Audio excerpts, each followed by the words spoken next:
Hey guys, welcome to Bobcat Sports Talk. I'm Jessica Carter here with Jay Riley and Trey Howard. Once again, we're back at it talking about some new sports topics coming up. First off, let's congratulate to Jones women's basketball team who won the state championship over Southwest 75-73. Now that's a pretty close call. It's a great game. I wish I would have been there to watch it. Yeah, so it sounds like and we also have a lot of more events coming up with baseball and softball, so if you have anything that you're looking to do, you should definitely go out and support them. Moving on to the NFL draft. Guys, who's your top pick? Right now, I've got Jadeveon Clowney going to the Texans. I know they need a quarterback, but I still think Jadeveon Clowney is going to be the one that wins, that goes first overall. Even though he struggled this past season, I still think Jadeveon Clowney's got what it takes as a pass rusher, and I really do. I think that the Texans will see that. I'm torn between either Clowney or Manziel because they need a quarterback. But I don't know if there's a top quarterback that you want to waste that, well, not waste, but use that first pick on either Bortles, Manziel, Bridgewater. I don't know if you have that quarterback in there, so I do think they're going to go defensive and go Clowney because you have J.J. Watt and then Jadeveon Clowney on the other side. It's going to be a real devastating duo, if I can say that.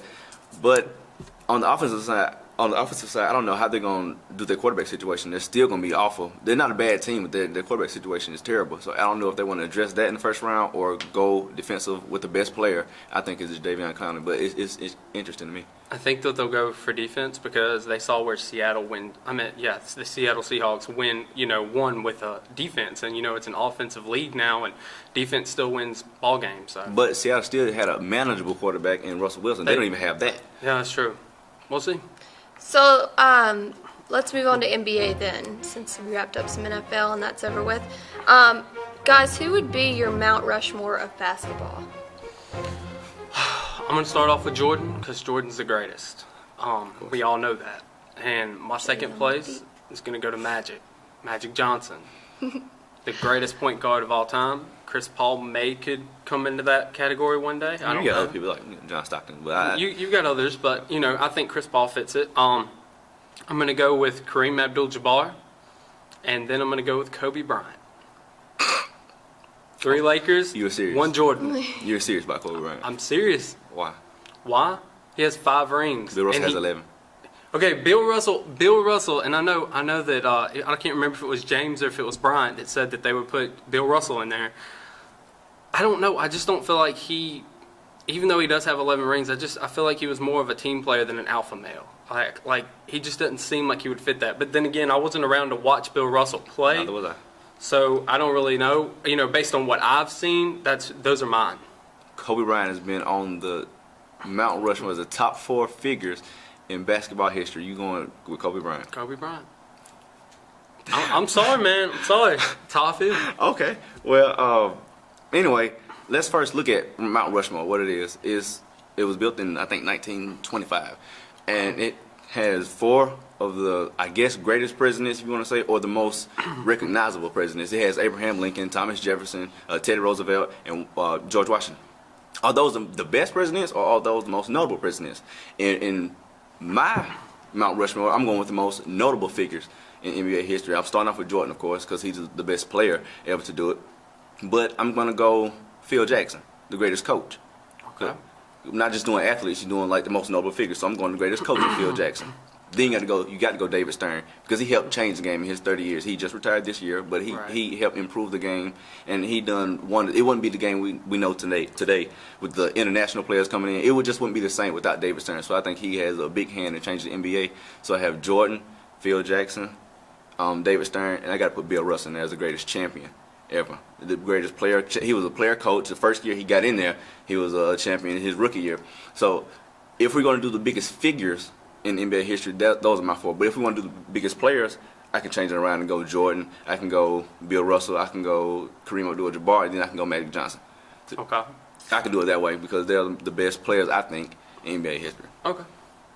I think someone needs to draft Kevin Hart. I thought he was hilarious in the Celebrity All-Star. Was that just me or no? He's Hilarious. He is. I would think watch like more 10 points. basketball. I think he would distract the other team and have them laughing so hard that his team would like have easy baskets. What did you guys think of the All-Star game? Did you watch it and everything? I watched it and I liked it. It was no defense play, but I kind of like stuff like that. Yeah. All the dunks by Blake Griffin and all the shots being put up. I like that kind of stuff. I know. I like love when they were dunking and everything. It was so much fun to watch. I think that's my favorite part.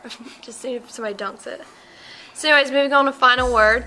Like I said, please go out and support our baseball and softball teams. They are, I think, both undefeated now, and that's amazing. They've had, 2 weekends into the season now? Mm-hmm.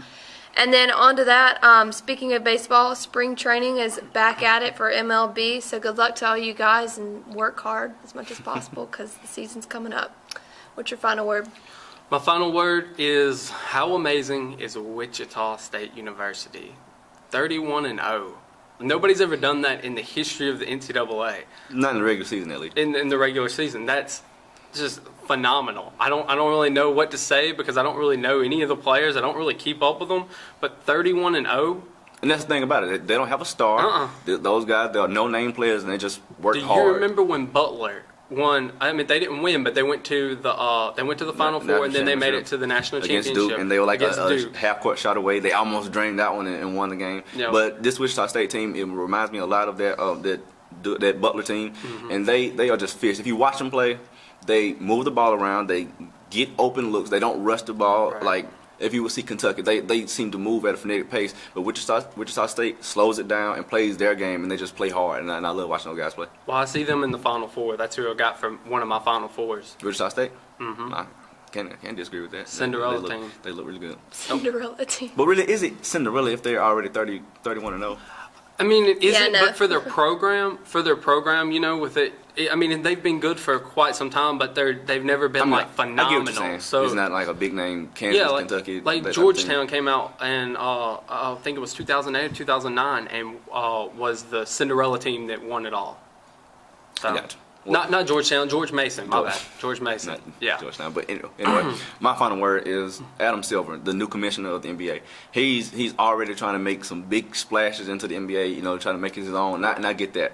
And one of his proposals was to extend the college players' time in the NCAA to 2 years instead of 1 year.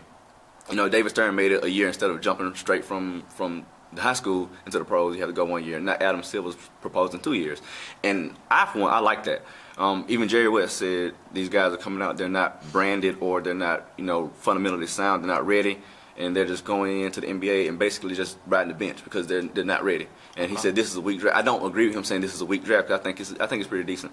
But I do agree with keeping them in. Like, for example, what's the best college sport we have in our nation right now? It shouldn't even take that long. College football. I mean, in college football rivals the NFL because it's like, especially in the South, it's like a religion with Alabama and Ole Miss and whatever. I think that the best players in high school football are coming to college and staying 3 years, getting a chance to grow and getting a chance to develop. And you see them making an impact right there, making a splash in the league already. But these high school players that are going for staying 1 year, like Austin Rivers, he was hyped up as this the number one prospect coming out in high school, going to Duke, and then right now he's kind of, he's not doing that well in the pros. So I think an extra year, maybe 3 years, would serve them much better in the college game besides just that 1 year they have right now. Okay, I see where you're coming from. You think that they need that development time Yeah. to grow up and really, and then get out of that kind of college phase where like Marcus Smart, he hit one of the, or he didn't hit a fan, but he tried to or whatever. He got into it with it. He kind of need, they need that time to grow up and maybe stay away from that. Okay, I see what you're saying. And I agree. Yeah, I mean, they're LeBron James and Kobe Bryant. They are ready to come out in high school and just dominate. But for every LeBron James, there's a Kwame Brown that just came out came out too early. So I think an extra 2-3 years will help. Okay. Well, that wraps up all our topics for this week. That was pretty quick. I know this is probably our shortest video, so keep tuning in, though, every week. And it seemed quick. Keep tuning in and see as much as you can. We'll be doing a lot more on softball and baseball and college and MLB too. It's the captain's final year in New York. Forgot about that. This is his last year. His last debut in spring training yesterday, and it's so sad. It hit me in the heart. I feel like I'm going to cry about that. That is sad. Well, anyways, thank you for joining us this week on Bobcat Sports Talk. I'm Jessica Carter here with Jay Riley and Trey Howard.